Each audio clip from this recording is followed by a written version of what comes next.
ساحر عمل اتفاق مع الجن، وهو انه يدخل الجن كل بيت تقريبا. وبعد ما الساحر نفذ وعده، ابليس غدر بيه. ازيكم يا ابطال؟ في الفيديو ده هنتكلم عن السيد الحسيني الفلكي. شايفين الهجوم الشديد على فيلم سجين ده بسبب السحر والطلاسم والتعويذ اللي فيه؟ اهو احنا سابقينه ب 36 سنة بفيلم اسمه عاد لينتقم، وده الفيلم اللي دخل الجن كل بيت مصري تقريبا، وحتى بيوت كتير عربية. الفيلم ده انتاج سنة 1988 من اخراج ياسين اسماعيل ياسين وبطولة عزت العلايلي. القصة بتاعت الفيلم بتحكي عن طفل تم قتله والاستيلاء على فلوسه من شخص، والبيت اللي اتقتل فيه بعد سنين طويلة بيسكن فيه عزت العلايلي، فبيظهر وقتها شبح الطفل ليه او بيعمل حاجات تحاول تعرفه بوجوده معاه. فعزت العلايلي بيجيب معالج روحاني علشان يتعامل مع الشبح ده، والمعالج ده بقى ما كانش ممثل، المعالج كان ساحر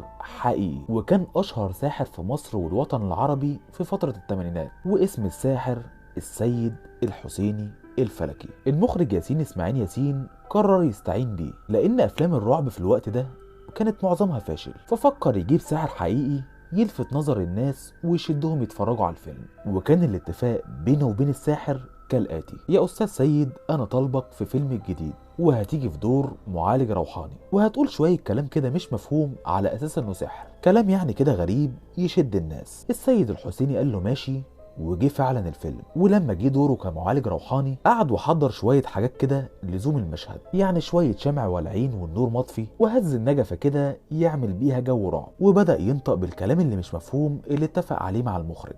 فريق أنيق حريف مليق أنزلوا حتى يراكم الناظر بعينه ويكلمكم بلسانه ويسألكم عن حوائجي فهو محيط بكم أينما تكونوا تأتوني مستعين بحق براءتهم. وقتها الناس في التصوير كلهم استغربوا لانهم لقوا حاجات بتحصل من حواليهم ملهاش تفسير. اشخاص ما هماش موجودين في السيناريو بدأوا يظهروا، والكاميرات بدأت تتحرك لوحدها من غير ما حد يلمسها، والناس اللي ظهرت دي ما كانش ليها اي ملامح، كانوا عبارة عن ظلال سودة ممسوحة الوجه. ولما كانوا بيلمسوا اي حد من اللي في اللوكيشن كان بيصاب بحالة من الصرع والتشنجات وبيغمى عليه. المخرج ياسين لما شاف الكلام ده بيحصل قال له وقف، انت بتقول ايه وايه اللي بيحصل ده؟ ما سمعلوش السيد الحسيني وفضل مكمل. الراجل عمال يزعق وده مكمل لحد ما انتهى من اللي بيقوله، وبعدها من غير ما يتكلم ولا يفسر اي شيء للمخرج مشي من المكان. والناس فضلت في حالة ذهول من اللي حصل ومش فاهمين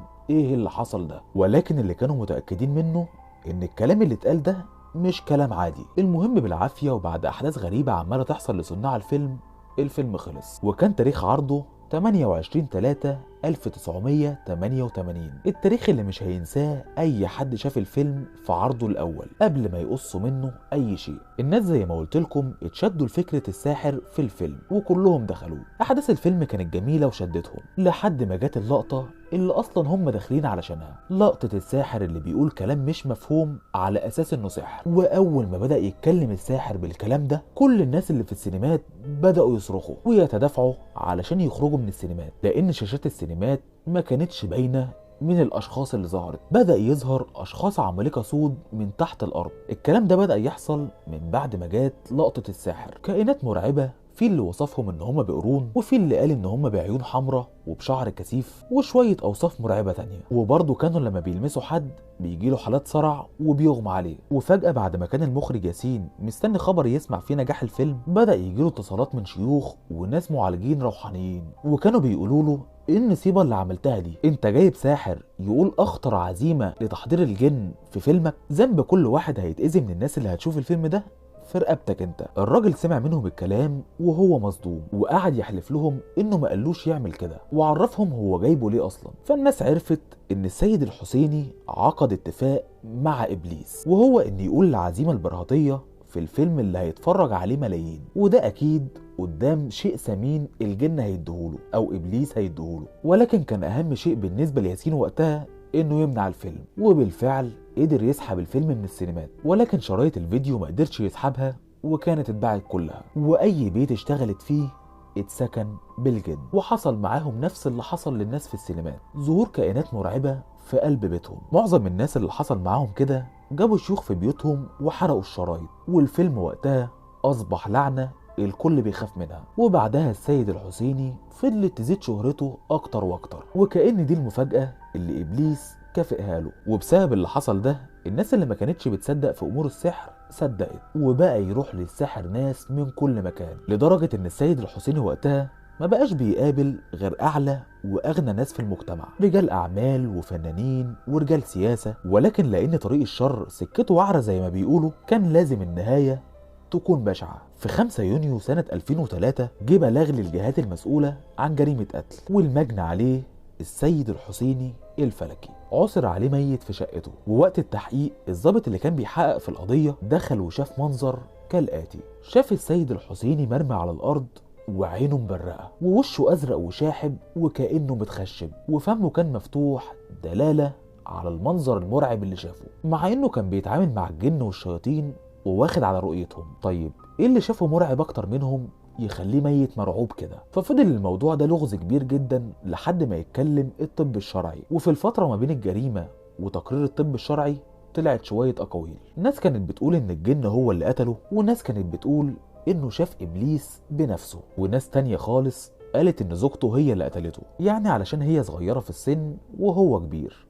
اللي جه في دماغهم ان هي قتلته علشان تورثه. طبعا كل دي كانت مجرد اقاويل وقتها. المعمل الجنائي لما راح البيت عند السيد الحسيني وقتها اتصدموا، لقوا هناك كميات لبن كبيرة جدا، ولقوا قطع من القماش موجود عليها دم، والدم ده كان دم مش هينفع اقوله. وكان موجود على الحيطان صور لناس فنانين وناس سياسيين كتيرة جدا، كان مكتوب عليها طلاسم غريبة. في الوقت ده بعد ما طلع التقرير الطبي للحالة، الطب الشرعي اتصدم اكتر من اي حد، لان كل وظائف الراجل كانت سليمه، يعني لا غلطه زي ما الناس قالت ولا جريمه قتل، مفيش اي حاجه ابدا تسبب الوفاه. وده اللي اكد اكتر نظريه ان الجن هو اللي قتله. وبيفضل لحد النهارده موت السيد الحسيني لغز كبير محدش حله. وفيلم عدل ينتقم للناس اللي هتسأل هو لسه موجود وينفع يتفرجوا عليه ولا لا، الفيلم يعتبر موجود في كل حته، ولكن ما تقلقش لان العزيمه متشال منها جزء كبير جدا، وبيقال انها كده ما عادش ليها اي خطوره. ولكن اللي انا اضمنهولك ان حتى الجزء الصغير اللي هتسمعه منها ده هيدخل الرعب في قلبك، وهتحس فعلا